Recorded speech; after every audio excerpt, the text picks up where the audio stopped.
이런 말 들어본 적 있을 겁니다. 맹모 삼천지교라는 말을 들어보신 적 있을 겁니다. 이 말의 의미는 뭡니까? 맹자의 어머니가 교육을 위해서 이사를 3번 갔다라는 얘기입니다. 가장 먼저 이사 간 곳은 묘지가 있는 곳입니다. 갔더니 이 맹자가 제대로 된 공부를 배우기보다는 이렇게 장례 지내는 아이고 하는 그런 것만 배우는 겁니다. 안 되겠다 싶어서 다시 한번 이사를 갑니다. 이번에는 시장 곁으로 이사를 가게 됩니다. 갔더니 또 맹자가 엉뚱한 걸 배우는 겁니다. 우리 식대로 말하면 골라 싸다 싸 이런 거 있잖아요. 그런 걸 배우는 겁니다. 또 안 되겠다 싶어서 이번에는 서당 곁으로 이사를 갑니다. 갔더니 그때부터 비로소 공부하는 일에 집중하여 매진을 하게 되었다라는 이야기입니다. 여러분, 이 이야기가 우리에게 주는 교훈은 무엇일까요? 우리가 어떤 환경에서 살아가느냐, 또는 우리가 어떤 사람을 만나느냐에 따라서 많은 영향을 받게 된다라는 교훈을 얻을 수 있습니다. 좋은 스승을 만나면 사실은 좋은 영향을 받아서 좋은 인물이 될 수 있습니다. 그러나 그릇된 사람을 만나게 되면 그릇된 영향을 받고 결국 그 사람도 그릇된 인생이 될 수도 있다라는 겁니다. 어떤 환경에서 또 어떤 누군가를 만나느냐에 따라서 많은 영향을 받게 되는 겁니다. 그래서 부모들이 늘 자식들에게 가르치는 말들이 뭡니까? 나쁜 친구 사귀면 안 돼. 이런 말들을 자주 가르치는 이유가 그런 영향들을 받을 수밖에 없기 때문입니다. 그래서 이와 비슷한 말이 이런 말이 있습니다. 근, 묵, 자, 흑이라 라는 말이 있어요. 뭐죠? 검은 묵을 가까이 하면 검어진다 라는 거죠. 다 같은 맥락의 이야기입니다. 그런데 오늘 본문을 보면 이와 똑같은 사고방식을 가지고 있었던 사람들을 소개하고 있습니다. 근, 묵자는 흑이다. 이런 사고방식을 가졌던 예수님 당시의 종교 지도자들, 그들은 딱 그런 사고방식을 가졌어요. 부정한 사람과 가까이 하면 나도 부정해진다. 그러니 가까이 할 수 없다. 이런 생각을 가지고 있었던 종교 지도자들이 나옵니다. 그런데 반대로 예수님께서는 부정하다고 여겨지는 그 사람들과 함께 식사하고 교제하고 그를 제자로 부르시는 장면이 소개가 됩니다. 그 결과 어떤 일이 일어나냐면 종교 지도자들과 예수님 사이에 아주 심한 갈등이 생겨나는 내용이 오늘 본문의 내용입니다. 그래서 이 오늘 본문의 내용을 가지고 우리는 이런 것들을 살펴볼 겁니다. 우리는 사람에 대해서 어떤 생각을 가져야 될까? 저 사람 또는 그 사람에 대한 나의 올바른 입장은 무엇일까? 이것을 다루게 될 것이고, 더 나아가서 종교 지도자들이 가지고 있었던 근, 묵, 자, 흑이라는 그런 사고방식이 내게는 없는가라는 것도 점검해 보시고, 이 모든 것을 뛰어넘으신 예수님, 바로 그 모습을 닮아가기 위해서 우리에게 필요한 것은 무엇인가, 이런 패턴으로 오늘 말씀을 함께 나누려고 합니다. 이제 27절 말씀을 보시면 예수님이 제자 한 사람을 부르시는 장면이 나옵니다. 그 사람의 이름은 바로 누구지요? 레위라는 사람입니다. 그리고 이 레위라는 사람의 직업까지 소개가 되고 있습니다. 바로 세리라는 직업을 가지고 있는 사람이라고 언급합니다. 그런데 이 레위라는 이름보다 더 우리가 익숙히 알고 있는 또 다른 이름이 하나 있습니다. 바로 마태라는 이름입니다. 예수님의 제자 마태가 오늘 본문이 소개하고 있는 레위인 것입니다. 예수님 당시의 유대인들은 보통 2개 이상의 이름을 가지고 사용했습니다. 첫째는 히브리식 이름. 원래 조상 때부터 즐겨 쓰던 그런 히브리식의 이름을 가졌고, 또 하나는 헬라 이름을 가지고 있었습니다. 오늘 본문의 레위는 히브리식 이름인 겁니다. 히브리 정통 이름인 거죠. 그러면 마태는 어떤 이름일 것 같습니까? 바로 헬라식 이름인 거예요. 성경을 보면 이런 말이 나오잖아요. 사도행전 9장을 보면 사울이라는 사람이 다메섹에서 예수님을 만났다라는 얘기가 나와요. 그런데 몇 장 뒤로 넘어가 보면 사울의 이름이 어떻게 불려지냐면 바울이라고 불려지게 되는 걸 우리는 들어본 적이 있어요. 그건 뭐냐면 사울이 이름을 개명해서 바울이 됐다, 이게 아니에요. 원래 바울이라고 알고 있는 그 사람에게는 본명이 있었던 거예요. 히브리식 이름 사울이 있었고 헬라식으로 쓰여지는 이름이 바로 바울이라는 이름인 거예요. 그래서 이 바울이 이방인들에게 복음을 전할 때에는 사울이라는 이름이 쓰여진 게 아니라 바울이라는 이름이 쓰여지게 되는 거예요. 그게 더 자연스럽잖아요. 이방인, 헬라인, 외국인을 상대하기 위해서는 그에 걸맞는 이름을 쓰게 되는 거죠. 예를 들면 그런 거예요. 영어 학원 같은 데 이렇게 다니다 보면 그 아이 이름을 안 부르고 영어식 이름을 지어준다고요. 넌 줄리엣 해, 너는 라푼젤 해. 라푼젤? 아무튼 그런 식으로 외국어 이름을 하나씩 주고 그걸 쓴다고요. 마찬가지라는 거예요. 예수님 당시의 유대인들에게도 이와 같이 자기 나라의 이름과 또 외국에서 쓸 수 있는, 외국인들, 이방인들에게서 쓸 수 있는 또 하나의 두 번째 이름이 다 있었던 거예요. 오늘 본문의 레위, 그의 이방인의 이름은 마태라는 이름으로 우리에게 소개가 되고 있는 거죠.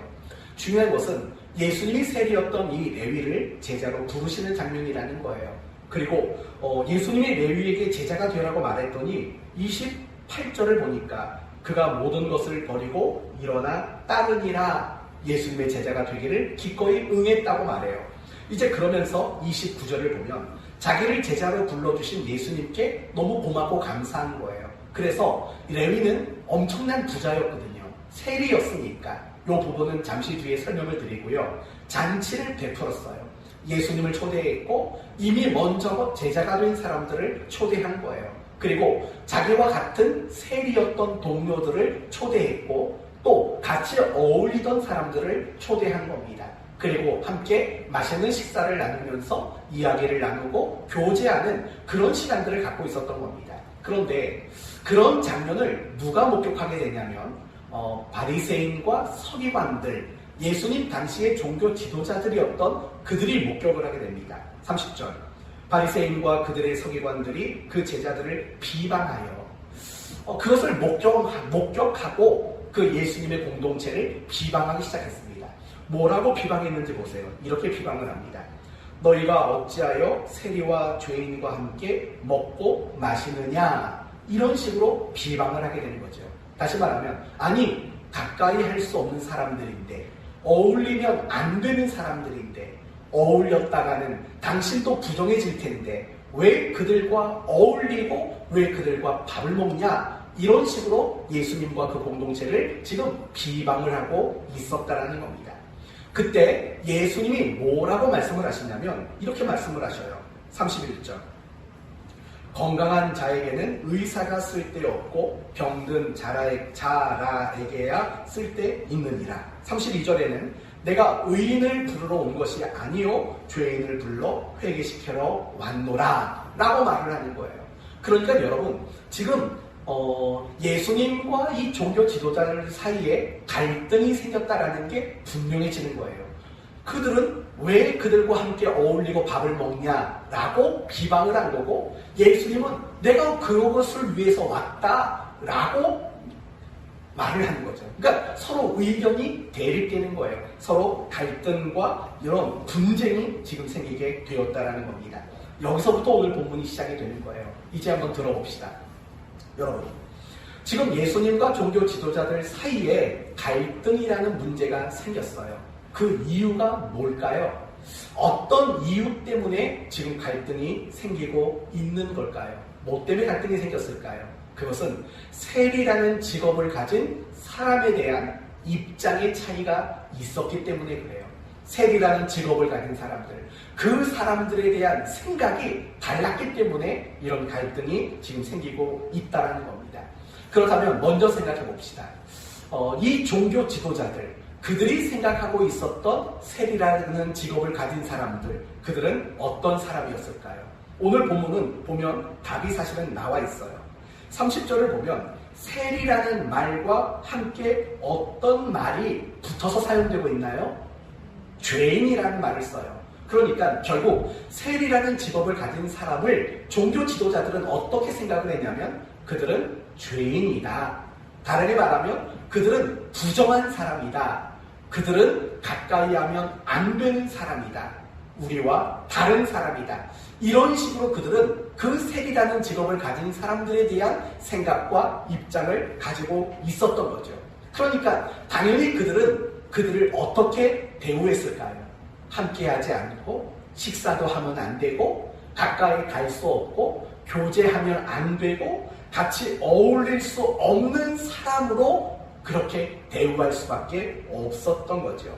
왜 그래야만 했을까요? 이 셀이라는 직업의 독특성 때문에 그렇습니다. 이 셀이라는 직업은요, 누가 임명을 했냐면 로마 사람이 임명을 했어요. 로마 사람이 필요에 의해서 이 사람들을 셀이라는 직업으로 임명을 한 거죠. 무엇을 위해서 임명을 했을까요? 바로 세금을 거두어 드리는 목적.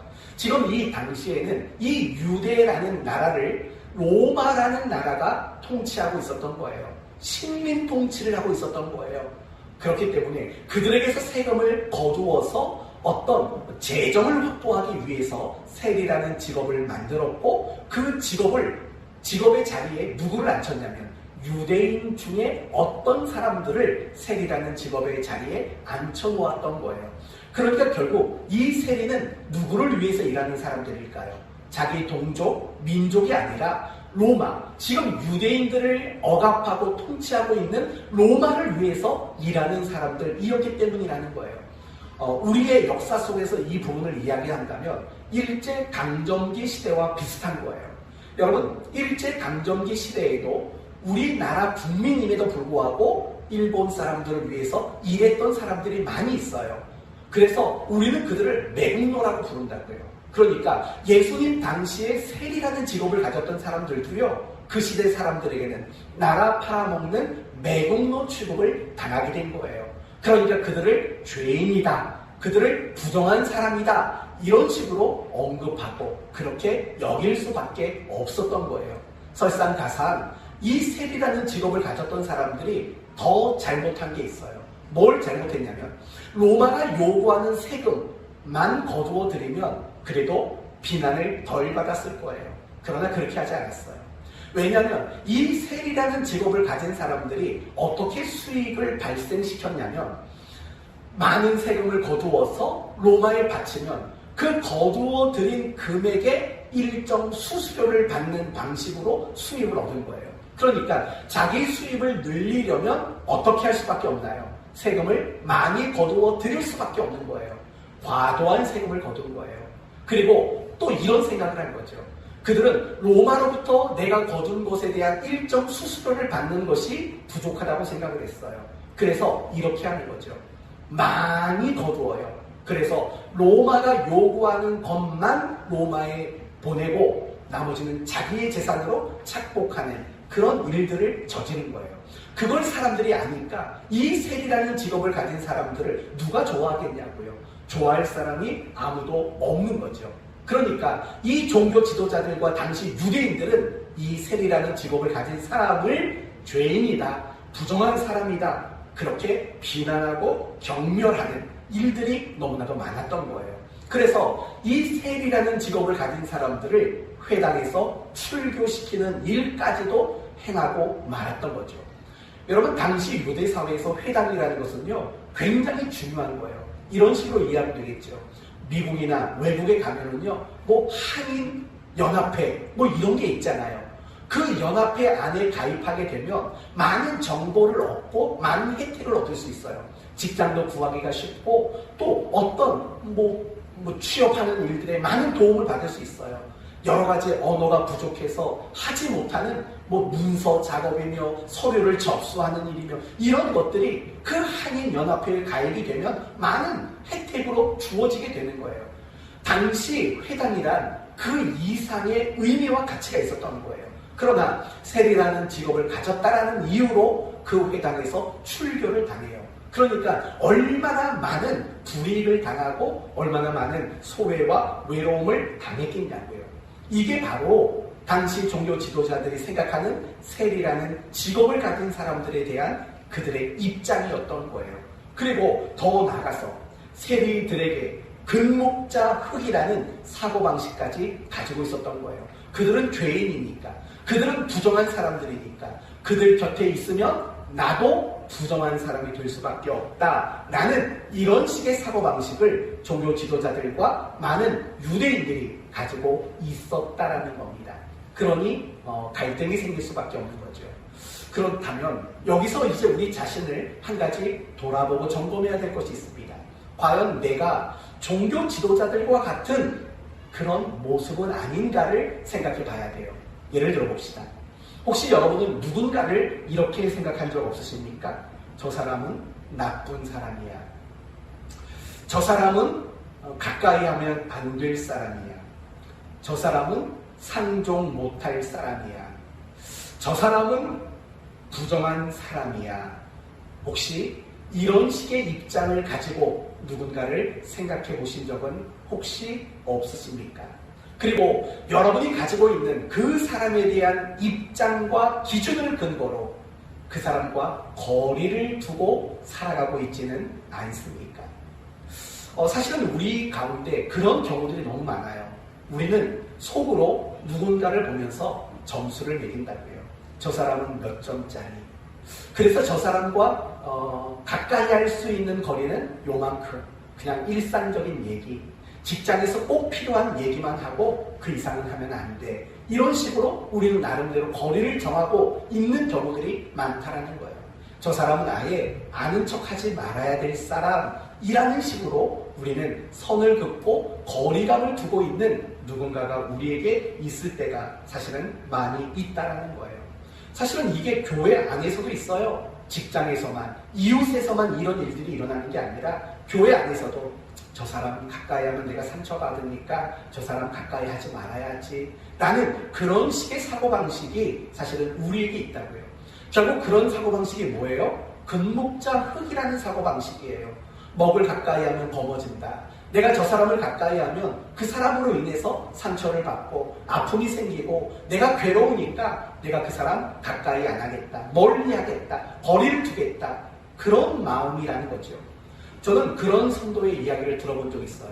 목사님, 저는 사람을 상대할 때 저 사람은 몇 프로 가까이 할 사람인지 먼저 계산을 한대요.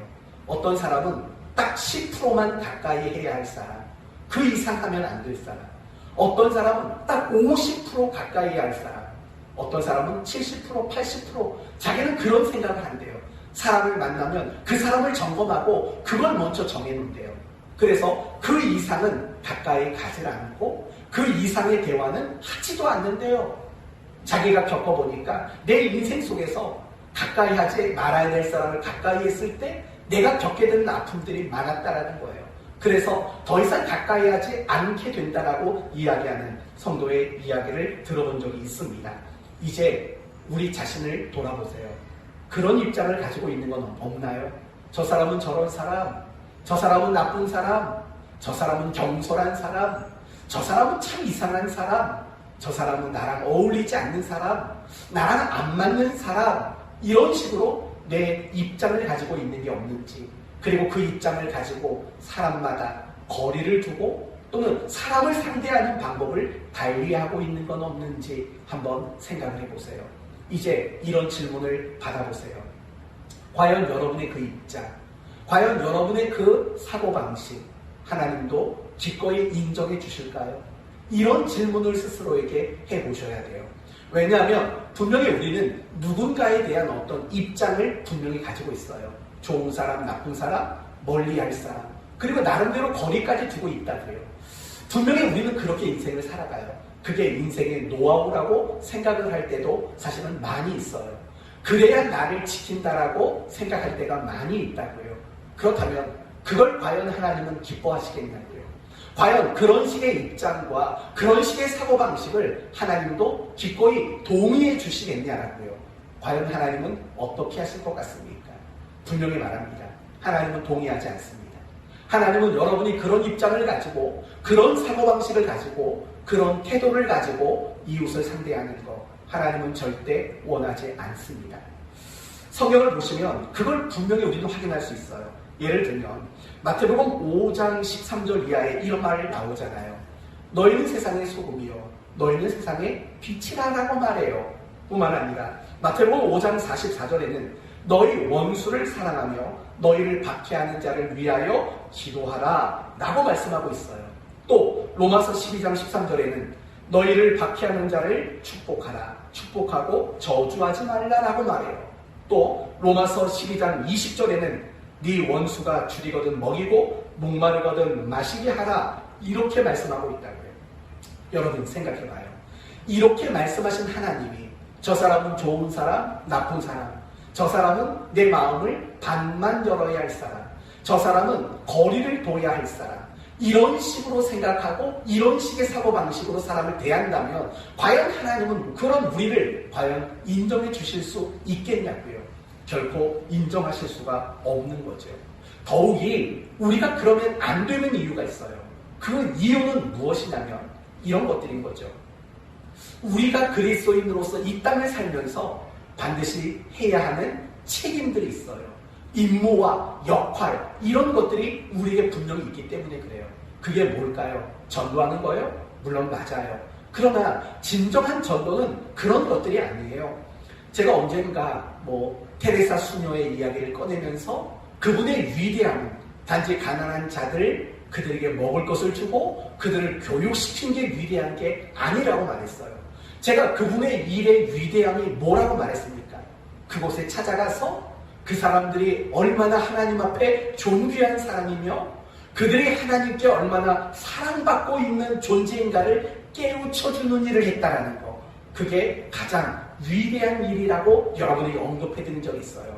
그게 사실은 우리 그리스도인이 이 땅을 살아가면서 해야 하는 임무고 책임인 거예요. 지금 여러분은 다양한 이웃들과 함께 살고 있어요. 직장에서, 직장 안에서 이웃, 내가 살고 있는 그 집과 그 가까운 곳에 있는 이웃, 학교에서 아니면 어디에서든지 교회 안에서든지 어떤 이웃과 더불어 우리는 살고 있다고요. 그 안에서 우리가 해야 하는 책임이 바로 그거예요. 당신은 하나님이 얼마나 존귀하게 여기는 사람인데요.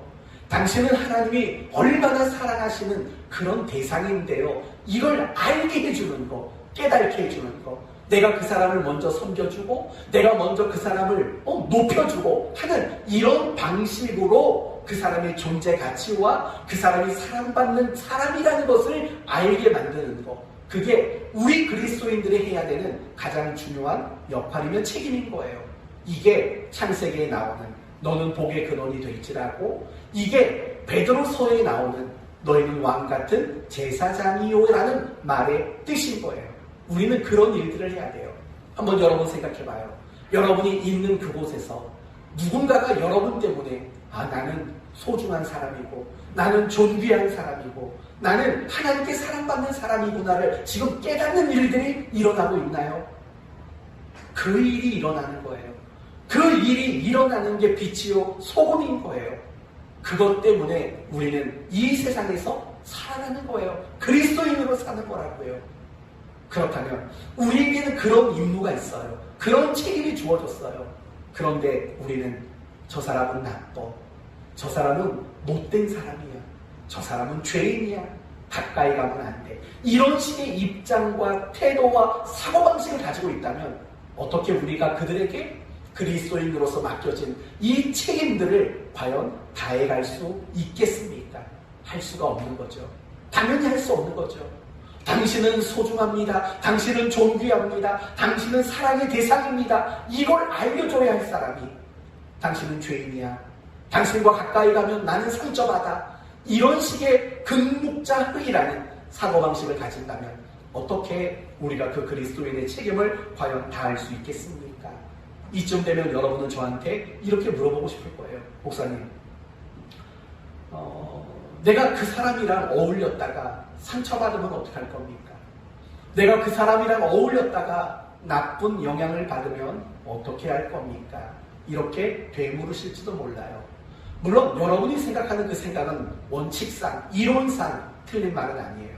여러분, 학생이 좋은 친구를 만나면 학교 생활이 즐겁고 올바른 학교 생활을 할 수 있어요. 그러나 나쁜 친구를 만나면은요, 걷잡을 수 없이 올바르지 못한 행동들을 하게 되는 거 분명히 맞아요. 뿐만 아니라 교회 안에서도 어떤 사람을 만나서 이야기를 하면 참 은혜가 되는 사람이 있어요.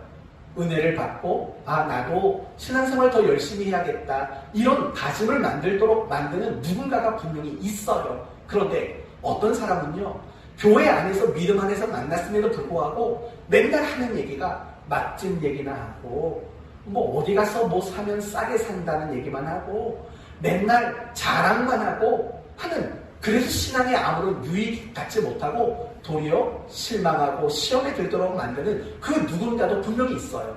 그러면 우리가 그런 사람들을 만나게 되면 사실은 상처받는 게 맞아요.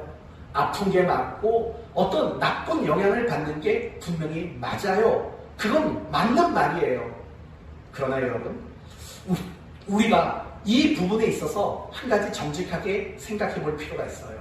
이렇게 생각해 보세요. 과연 내가 누군가에게 나쁜 영향을 받는다면 그게 진짜 그 사람 100%의 책임일까요? 정말 그 사람만의 책임이라고 여러분 생각하세요? 아니라는 거예요. 이렇게 생각해 볼까요? 여러분, 사람마다 면역력이라는 게 굉장히 중요하다는 이야기를 여러분 많이 들으셨을 거예요. 면역력 중요하다는 얘기를 많이 듣는다고요. 맞아요. 중요해요. 왜 중요하냐면 면역력이라는 건 결국 이런 거예요. 우리는 끊임없이 외부에서 우리 몸 안으로 나쁜 것들이 들어와요. 그쵸? 나쁜 것들이 들어온다고요. 코로나에 왜 걸려요? 나쁜 바이러스가 내게 들어오니까 걸리는 거예요. 독감에 왜 걸려요? 독감 바이러스가 내게 들어오니까 걸리는 거예요. 그렇잖아요. 그런데 정말 건강한 사람은요, 나쁜 세균이 내 몸에 들어와도 이 면역력이라는 것이 방어의 체제를 갖추어 나가요. 방어를 준다고요. 그래서 나쁜 세균이 내 몸에 들어와도 그게 크게 문제가 되지 않도록 만들어요. 그러나 이 면역력이 없는 사람은요, 아주 작은 세균이 하나 몸에 들어와도 폐혈증을 일으키고 심각한 병을 만들기도 한다고요. 그래서 노인분들이 멀쩡하다가 갑자기 폐혈증이 생겨 쓰러지고 운명하시는 일들이 일어나는 게 다 면역력의 문제인 거잖아요. 그렇게 생각해봐요. 내가 여러분 몸에 어떤 병이 걸렸어요. 그게 다 세균 때문이라고, 그게 나쁜 바이러스 때문이라고 그렇게 말할 수 있을까요? 아니지요. 내 안에 면역력이 부족한 거죠. 그런데 우리는 그런 생각은 하지 않아요. 우리는 그런 생각은 하지 않고 나쁜 바이러스가, 세균이 내게 들어와서 생겼다고만 생각한다는 거예요. 내가 면역력을 상실한 건 생각하지 못한다는 거예요.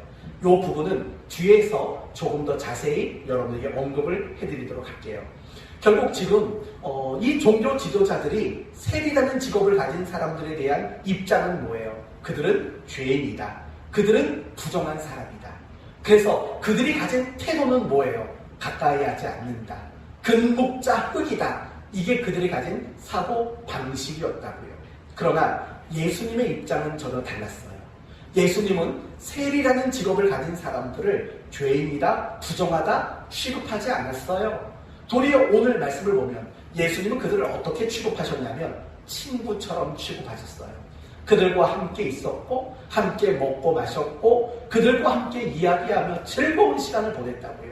그들을 죄인이나 부정한 사람이라는 입장을 가지고 있었던 게 아니에요. 뿐만 아니라 레위라는 사람, 부정의 대명사였던 레위라는 사람을 지금 예수님은 제자로 받아들인 거예요. 그러니까 이 예수님의 입장은 그 종교 지도자들이 가졌던 입장을 뛰어넘었던 거예요. 또 예수님의 이런 사고방식과 태도는 종교 지도자들이 가지고 있었던 태도와 사고방식을 완전히 뛰어넘는 거예요. 그런 모습으로 예수님은 우리에게 소개가 되고 있었다라는 거죠. 그렇다면 여기서 이제 오늘 본문에 가장 중요한 질문과 내용이 등장하게 돼요. 그렇다면 어떻게 예수님이 종교 지도자들의 입장과 그들의 태도와 사고방식을 뛰어넘을 수 있었을까? 이게 오늘 설교의 본론이고 핵심이 되는 거예요. 어떻게 그럴 수 있었을까요? 남들은 부정하다 생각해서 부정이 내게 오염된다, 전염된다 생각해서 차단하고 거리를 두었는데 예수님은 그들에게 가까이 다가가고 그들의 친구가 되어주는 이런 일을 할 수 있었던 이유가 과연 뭘까요? 바로 그 이유는 예수님이 거룩한 분이셨기 때문이라는 거예요. 다시 한번 말해볼게요. 예수님이 어떤 분이셨기 때문에 가능했다고요? 거룩한 분이셨기 때문이에요. 반대로 말해봅시다. 그 종교 지도자들이 세리라는 직업을 가진 사람들을 부정하다, 죄인이다, 선을 긋고 그들에게 다가가지 않는 이유가 뭐예요? 그들의 부정이 내게 옮겨질까봐, 나도 그들처럼 부정해질까봐 가까이 가지 못했던 거라고요. 그런데 이 말을 다르게 말한다면 이런 뜻이 되는 거죠. 예수님은 거룩하시기 때문에 부정한 자에게 다가갈 수 있었다면, 그러나 종교 지도자들이 다가가지 못했던 것은 결국 그들 안에 무엇이 없다라는 결론이 나오게 되는 걸까요? 거룩이 없었다라는 결론밖에는 달리 찾을 답이 없었던 겁니다. 바로 이것이 오늘 본문이 우리에게 가르쳐주고자 하는 가장 중요한 내용이 된다는 거예요. 사랑하는 성도 여러분, 빛과 어둠이 싸우면 누가 이길까요? 굉장히 어려운 질문이죠? 빛과 어둠이 싸우면 누가 이길까요? 당연히 빛이 이겨요. 빛은 어두움에게 진 적이 없어요.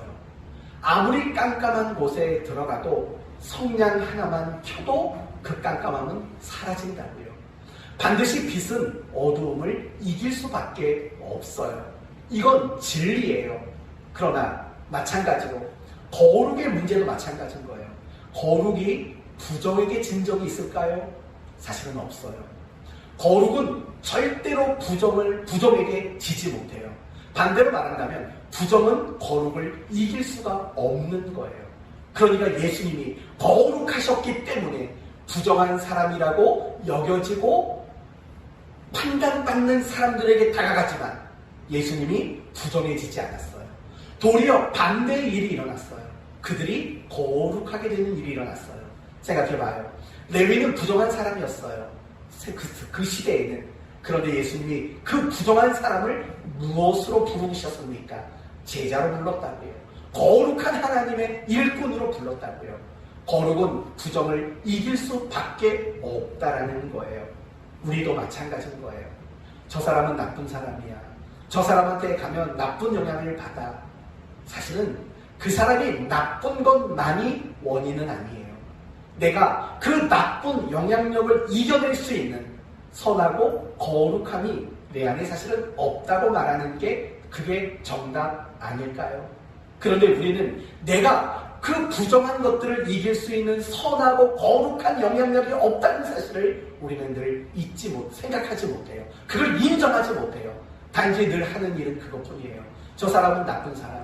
저 사람이랑 같이 있으면 내가 손해보고 저 사람이랑 같이 있으면 나쁜 것에 물들 수밖에 없어. 우리는 그 사람 때문이라고만 우리는 생각을 한다고요. 그렇지 않아요. 그렇지 않다고요. 거룩은 부정을 이기게 되어 있어요. 선은 악을 이기게 되어 있다고요. 이거는 절대로 달라지지 않는 진리라고요. 그러니까 결국 우리가 누군가를 향해서 저 사람은 나쁜 사람, 저 사람은 상종하지 못할 사람, 이런 식의 입장과 기준을 가지고 사람을 자꾸 거리를 두고 못 다가오게 만들고 나도 다가가지 않는 이 모든 원인은 무엇이냐? 결국 거룩이 내 안에 없기 때문이라는 거예요. 사랑하는 성도 여러분, 종교 지도자들, 그들이 왜 세리에게 다가가는 게 그렇게 부담스러웠을까요? 엄밀히 말하면, 원칙적으로 말하면 그들은 거룩하지 못했어요. 거룩이 없었던 거예요. 그러니까 거룩이 없으니까 부정을 이길 수 없는 거죠. 그러니까 그들에게 다가가는 것이 꺼려진 거죠. 그리고 그게 꺼려지는 것을 감추려고 너희는 죄인이야, 너희는 부정해, 너희는 상종할 수 없는 인간들이야, 이런 식으로 못 박아 버렸다라는 겁니다. 사랑하는 성도 여러분, 우리도 매한가지라는 걸 잊지 마셔야 돼요. 우리도 사람에 대해서 이렇다 저렇다 입장을 가지고 기준을 가지고 그걸 근거로 그렇게 대우하고 그런 태도를 가지고 그런 사고방식을 가지는 이유는 내가 그들을 감당할 거룩이 없기 때문이라는 이 사실을 우리는 인정할 수 있어야 하는 겁니다. 그렇다면 성도 여러분, 오늘 말씀이 우리에게 강조하는 게 뭘까요? 오늘 본문이 우리에게 꼭 가져야 한다, 갖추어야 한다 라고 말하는 것이 무엇일까요? 바로 거룩을 가지라고 우리에게 말하고 있는 거예요. 거룩한 사람이 되어야 한다고 우리에게 가르쳐주고 있는 것이 오늘 본문인 거예요. 종교 지도자들처럼 거룩이 없는 사람이 아니라 예수님처럼 거룩한 사람이 되어야 한다. 그래야 누군가에게 찾아가서 그들에게 존귀함과 사랑의 대상이라는 것을 알려줄 수 있다. 이렇게 우리에게 말하고 있는 겁니다. 그러면 이제 생각해 봅시다. 과연 거룩이 무엇이라고 생각하십니까? 거룩이 뭘까요? 여러분이 생각하는 거룩은 뭘까요? 보통 크게 두 가지로 거룩을 생각해요. 어떤 사람은 윤리적으로, 도덕적으로 청결하고 고결한 삶을 살아가는 걸 거룩이라고 생각을 해요. 점잖은 걸 거룩이라고 생각한다고요. 그리고 또 어떤 사람은 종교적인 색깔이 강한 사람을 거룩한 사람이라고 생각해요. 이수신 장군은 큰 칼을 옆구리에 찼지만 거룩한 사람은 성경책을 옆에 들고 다닌다 라고 생각하거나, 또는 목소리가 늘 쉬어서 다니는 사람, 뭐 이런 거 있잖아요. 이상한 소리 내는 거. 우리는 그런 사람을 거룩한 사람이라고 생각하기도 합니다. 어떤 사람은 기도를 오래 하는 사람을 거룩한 사람이라고도 생각해요. 또 어떤 사람은 성경 구절을 인용해서 말하는 사람들, 그런 사람을 거룩한 사람이라고 생각해요. 또 어떤 사람은 방언하는 사람들, 그런 사람들을 거룩한 사람이라고 생각하는 경우가 있어요. 그러면 여러분들이 되물을게요. 진짜 그런 사람이 거룩한 사람일까요? 아니에요. 방언을 하는 사람 중에도 거룩하지 않은 사람 태반이에요. 굉장히 많아요. 기도 많이 하는 사람들 중에서도 거룩하지 않은 사람들 많아요. 성경을 많이 알고 많이 써먹는 사람들 중에서도 거룩하지 않은 사람들 굉장히 많아요. 그런 것들이 있다고 해서 그런 사람들을 거룩하다라고 말할 수 없어요. 그렇다면 어쩌면 우리는 바리새인과 같은 모습을 거룩한 사람이라고 여기는 게 아닌가라는 생각이 들어요. 여러분, 바리새인들이 입고 다녔던 옷을 생각해봐요. 굉장히 화려해요. 성경 구절을 돌돌돌 말아가지고 이 옷깃 안에 넣어먹고 다닌다고요. 그런 식의 옷을 입고 다니는 사람, 또는 이 바리새인들은 항상 금식을 자주 했다고요. 일주일에 이틀씩 금식을 했다고요. 우리는 그런 사람을 거룩하다고 여기고 있는 것 아닌가요? 또는 이 바리새인들은 늘 손을 들고 기도했어요. 그리고 나는 저런 악한 일을 저지르지 않았습니다라고 자랑했다고요. 그런 사람들을 거룩하다고 여길 때가 많아요. 그렇다면 과연 예수님도 바리새인이나 서기관이나 종교 지도자들, 그들을 정말 거룩하다고 예수님이 인정해 주셨을까요? 아니죠. 그들에게 이렇게 말했잖아요. 회칠한 무덤이다. 이 말은 거룩하다라는 뜻이 아니라 반대를 말하는 거예요. 도리어 부정한 인간들이다 라고 말씀하셨다는 거예요. 그런데도 불구하고 오늘날 많은 성도들이 생각하는 거룩은 대부분 바리새인이나 서기관들, 그들이 가지고 있는 모습들일 때가 사실은 너무나도 많은 거예요. 꼭 기억하세요. 거룩은 그런 게 아니에요. 어떤 종교적인 색깔이 짙고 종교적인 신념이 강한 거, 이런 것들이 절대로 거룩이 될 수 없다는 사실을 아셔야 돼요. 그렇다면 성경이 말하는 거룩이 뭘까요? 세 가지를 간단하게 말씀을 드릴게요. 첫째, 거룩이란 내 삶에서 하나님 편에 서는 게 거룩이에요. 여호수아 2장을 보시면 이런 얘기가 나와요. 기생 라합이 이스라엘의 정탐꾼 두 사람을 숨겨주고 그들을 도망가도록 길을 열어줘요. 여러분, 그게 거룩이에요. 왜 그럴까요? 이 라합이 정탐꾼들에게 그런 일을 한 이유가 뭘까요? 하나님 편에 서기 위해서예요. 하나님 편에 서기 위해서 그런 일을 한 거예요. 그게 거룩이에요. 출애굽기 1장을 보시면 이스라엘이 애굽 나라에 노예 생활을 하고 있었다고요. 그런데 인구가 너무 많아지는 거예요. 노예들의 숫자가 더 많아지는 많아지니까 애굽왕 바로가 위기의식을 느꼈어요. 그리고 산파들에게 이런 명령을 하죠. 지금부터 이스라엘 사람들 가운데 새로 태어나는 아이들, 딸이면 살려주고 아들이면 죽여라 라는 명령을 한다고요. 오늘날 태어난 게 얼마나 감사한지 몰라요. 승부가 옛날에 태어났으면 너나 나나 죽은 거지. 그렇지 않아요? 근데 산파들은요 안 죽였다고요. 왕이 명령했는데도 불구하고 죽이지 않았다고요. 이유가 뭔지 아세요? 하나님 편에 서려고요. 애국 왕의 편에 서는 게 아니라 하나님 편에 서겠다라는 결단으로 살려뒀다고요. 그게 바로 거룩인 거예요. 여러분 사실은 우리의 삶에요. 사실은 딱 보면 두 가지예요. 하나님 편에 서는 거냐, 세상 편에 서는 거냐. 이 두 가지의 기로에 우리는 항상 놓여 있어요. 우리는 둘 중에 하나 뭔가를 선택해야 돼요. 그때 하나님 편에 서는 쪽을 선택한다면 그게 바로 거룩한 사람인 거예요. 그러나 그 순간에 세상 편을 선택한다면 그 사람에게는 거룩이 없는 거예요. 두 번째, 거룩이란 무엇이냐면 하나님으로 충만해지는 게 거룩이에요. 더 쉽게 말하면 내가 하나님을 닮아가는 게 거룩이라고요.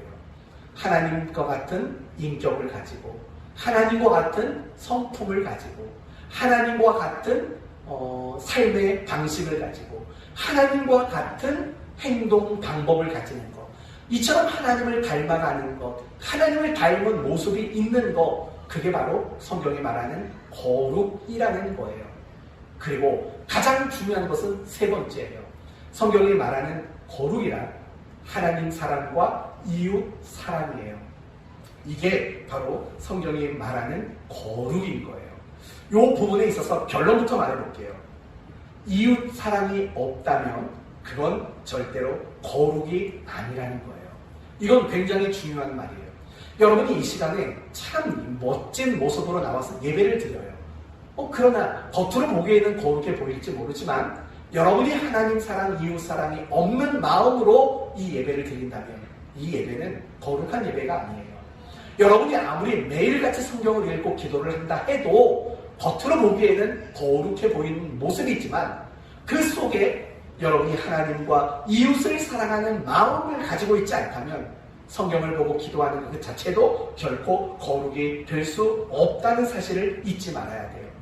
거룩을 거룩이 되도록 만드는 핵심과 본질과 내용은 무엇이냐? 바로 이웃을 사랑하는 마음. 바로 그것이 거룩의 핵심이고 거룩의 본질이다. 이렇게 말할 수 있는 거예요. 이 부분을 한 예화를 가지고 설명을 드릴게요. 아프리카의 어느 한 마을에 굉장히 거룩하다고 소문난 성자 한 사람이 살고 있었어요. 어느 한 수도사가 그 성자를 너무 만나보고 싶었어요. 거룩한 그 성자를 만나보고 싶었던 거죠. 그래서 먼 길을 마다하지 않고 결국 찾아갔어요. 그 성자가 있는 곳에. 그리고 그 성자를 드디어 만났는데요. 그냥 깜짝 놀라고 말았어요. 왜 깜짝 놀라고 말았냐면 이 수도사가 생각하기에 그 성자의 모습은 굉장히 경건하게 예배를 드리고 있는 모습이라고 생각했어요.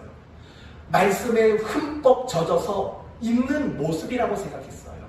또 깊은 기도 가운데 있는 모습을 볼 것이라고 생각했어요. 또는 금식하며 정말 하나님께 모든 마음을 향하고 있는 모습이었을 거라고 생각했어요. 그러나 막상 그가 만난 성자의 모습은 전혀 그런 모습이 없었어요. 하루 종일 그 성자를 지켜봤는데 예배 드리는 거나 기도하는 거나 말씀 보는 거나 이런 식의 모습을 도무지 찾아볼 수 없는 거예요. 그가 하루 종일 목격했던 성자의 모습은 오직 이런 거예요. 길거리를 돌아다니면서 웃으면서 찢어진 신발을 신고 있는 사람들의 신을 벗겨서 그것을 꼬매주고 있는 모습을 본 거예요.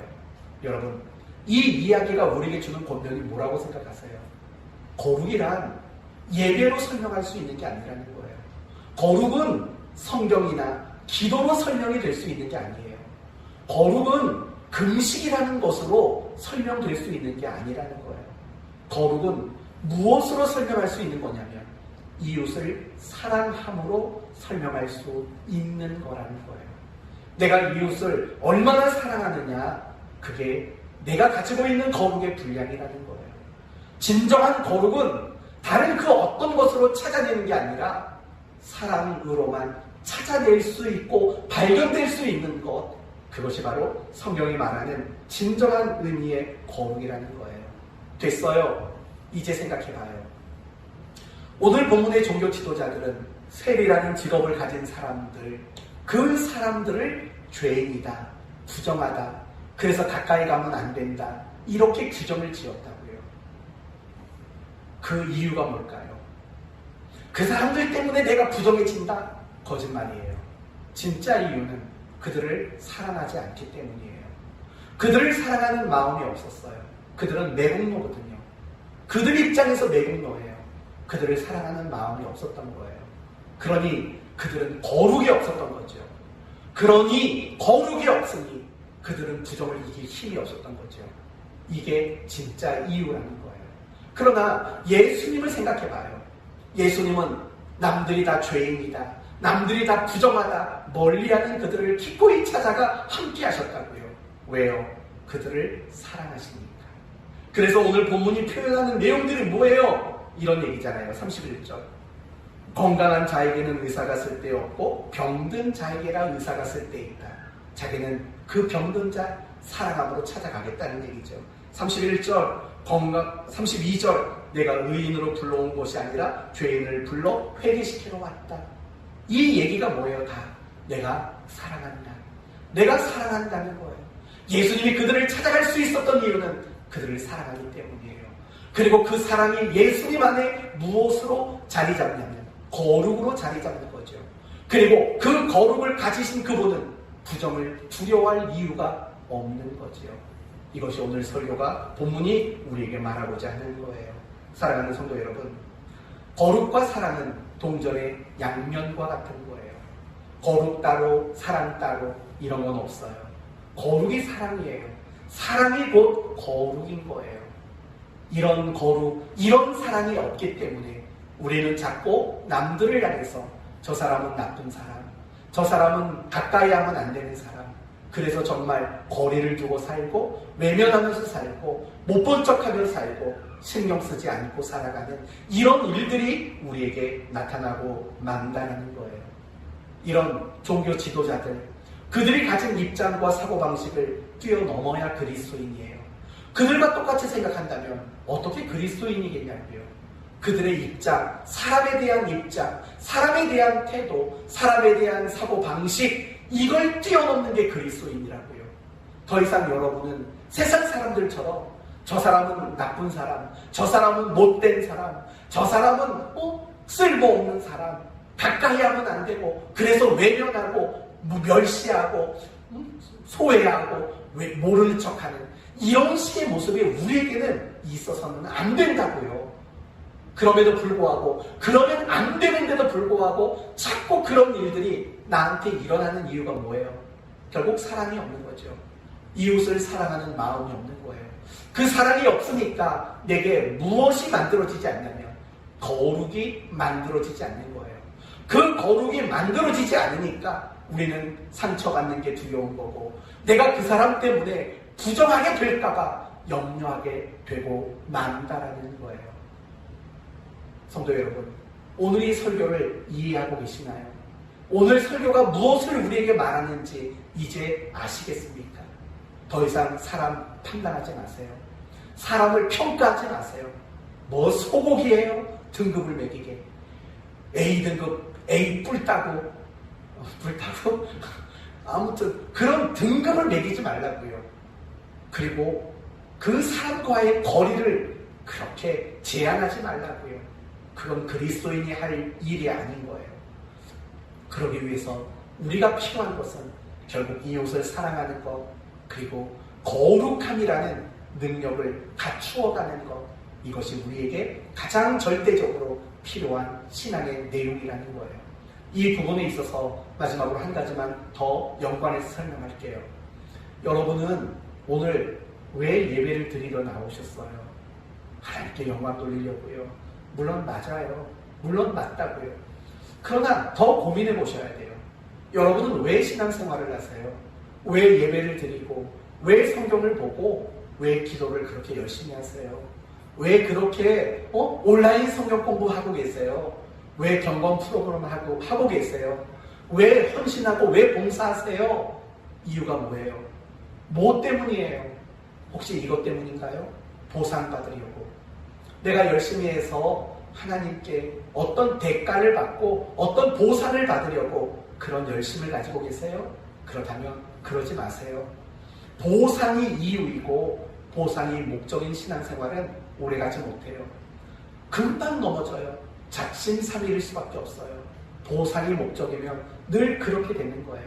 제가 여러분에게 늘 강조하는 거 있죠? 신앙의 이유와 목적은 늘 뭐뿐이라고요?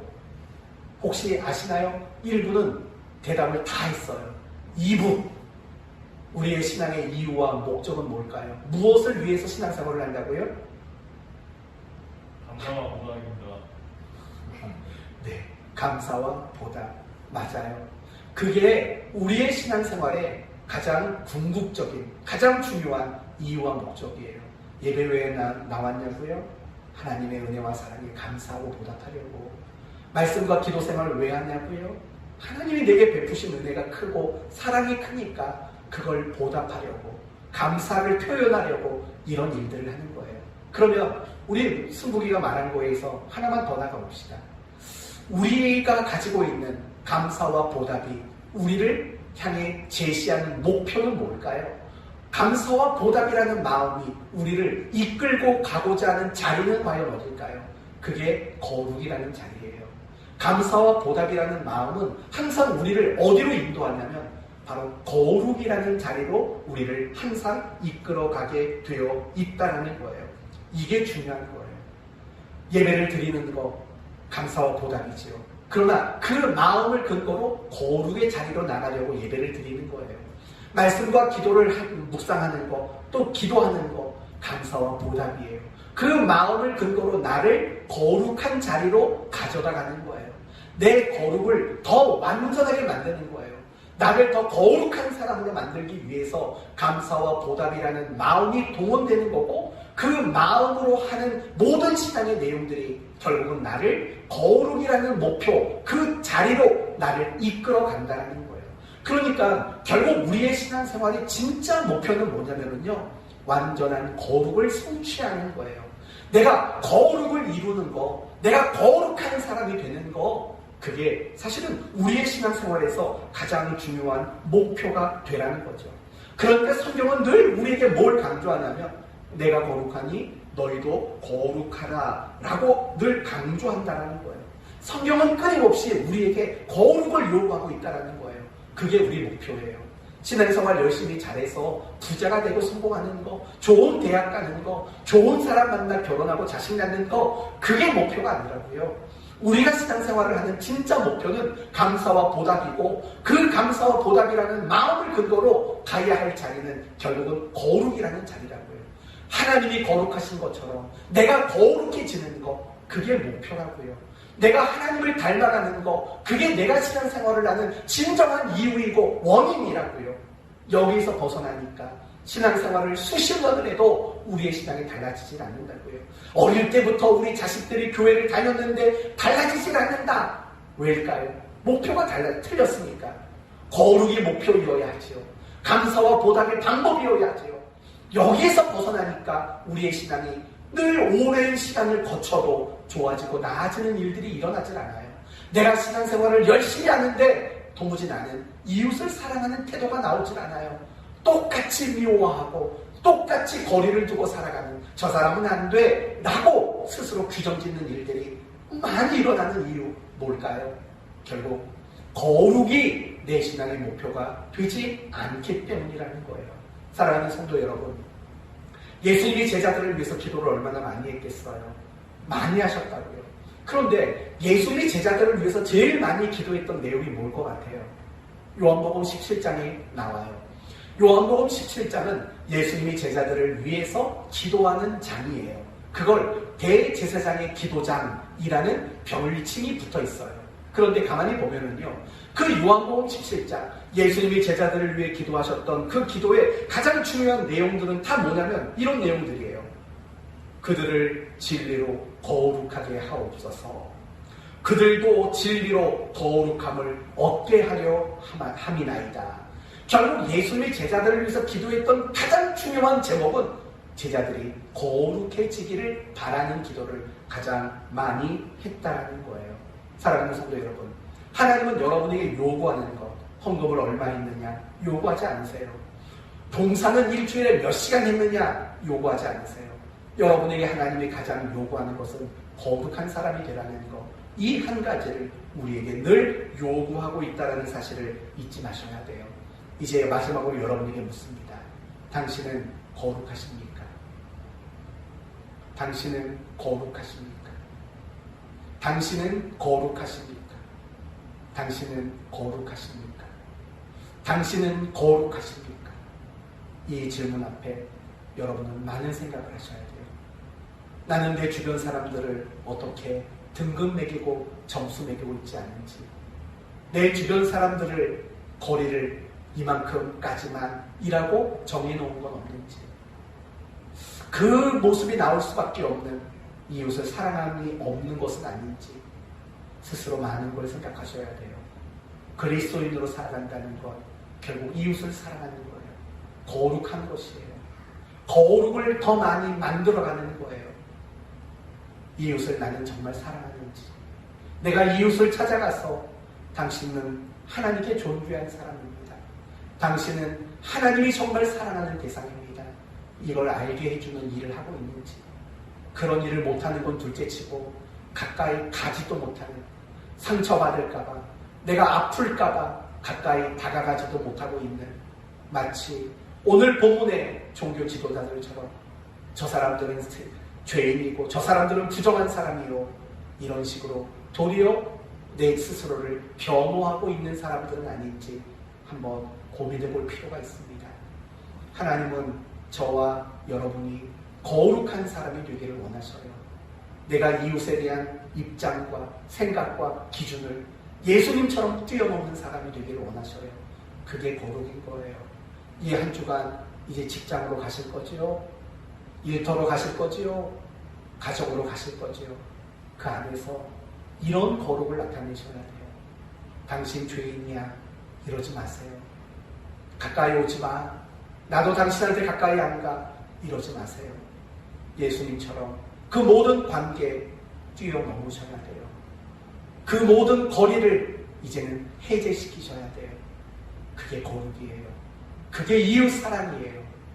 우리가 그런 사람이 되기를 원하고 계시고, 우리가 더더욱 그런 사람이 되는 게 우리의 신앙의 정말 궁극적인 목표가 되어야 돼요.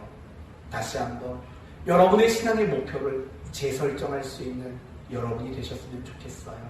말씀을 마치겠습니다. 우리는 누구도 비난하면 안 돼요. 경멸해서는 안 돼요. 함부로 말해서는 안 돼요. 단정 지어서는 안 돼요. 죄인 취급해서는 안 돼요. 몹쓸 사람이라고 말해서는 안 돼요. 그리고 더 안 되는 건 그 사람과 거리를 두는 거 더 안 돼요. 왜냐하면 우리 그리스도인들은 그들을 하나님께 사랑받는 대상이며 존귀한 사람이라는 것을 알려줘야 할 책임을 받은 사람이에요. 그런데 그 일이 잘 안 돼요. 왜 안 되냐면 거룩이 없어서 안 되는 거예요. 왜 거룩이 없어요? 이웃을 사랑하는 마음이 없기 때문에 그래요. 그러므로 다시 한번 내가 이웃을 사랑하는 마음, 거룩한 것, 내가 더 거룩해지는 것, 이게 내 목표로, 신앙의 목표로 다시 삼으시고 매일매일마다 거룩을 더 채워가는 그런 인생을 살아가는 여러분 되시기를 예수님의 이름으로 축원드립니다. 아멘. 기도합시다. 하나님 감사합니다. 종교 지도자들은 세리라는 직업을 가진 사람들을 죄인이며 부정한 사람이라고 규정을 지었고 그들과 가까이 있는 것을 거절하는 사고방식을 가졌습니다. 마치 근목자 흙이라는 생각을 가지고 있었습니다. 그런데 웬일입니까? 우리의 모습을 뒤돌아보니 우리도 그들과 하나도 다르지 않습니다. 내 삶의 다양한 자리에서 우리는 누군가를 점수 매기고 등급을 매기고 거리를 정하는 이런 못난이 같은 일들을 너무 많이 합니다. 물론 압니다. 상처받을 게 힘들어서, 아파할 것이 괴로워서 그럴 수밖에 없는 우리 이해합니다. 그러나 이해하고만 넘어갈 문제는 아닙니다. 더 본질적으로 내 안에 거룩이 없기 때문이고 내 안에 이웃 사랑이 없기 때문이라는 진정한 원인을 우리가 부정하지 않게 하여 주옵소서. 사랑이 없고 거룩이 없어서 부정한 자에게 다가가지 못하는 우리의 이 딱한 현실을 불쌍히 여겨 주옵소서.